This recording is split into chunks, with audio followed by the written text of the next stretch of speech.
এই মেয়েটির ছোটবেলা ও থেকে ইচ্ছা ভাই, ছিল বড় হয়ে একজন চুল খেলোয়াড় হবে, অনেকগুলো। কিন্তু আজকে মেয়েটি খেলায় চান্স পাওয়া সত্ত্বেও মেয়েটি খেলতে পারতেছিল না, মেয়েটা কেননা ফুটবল মেয়েটির খেলবে। শরীরে প্রচন্ড পশম থাকার কারণে এই মেয়েটি তাকে খেলায় নিচ্ছিল না। তো যাই হোক, তারপর খেলা শুরু হওয়ার বাকি আর মাত্র ও, 15 মিনিট এক ছিল। মিনিটের মাথায় তখন এই পরিষ্কার মেয়েটি হয়ে বলল, আসতে তুমি হবে। যদি 15 মিনিটে এদের মতো হয়ে আসতে পারো তাহলে তোমাকে খেলায় নিব।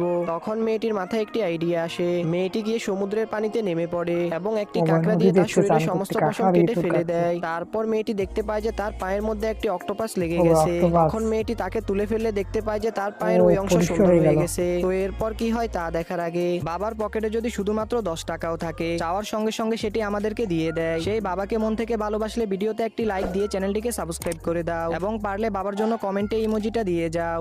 তারপর মেয়েটি ওই ও ভাই, অক্টোপাসটিকে তার গোটা পুরো শরীরে শরীরটাতে লাগিয়ে দিল। দেয়। তখন মেয়েটি একেবারেই সুন্দর হয়ে যায় এবং মেয়েটি 1 মিনিটের মধ্যেই ফিরে চলে আসে। তখন এই মেয়েটি তাকে খেলায় নিতে বাধ্য হয়, কিন্তু মেয়েটি একটি কাঁকড়া ওই মেয়েটির মাথায় রেখে দেয়। তো এরপর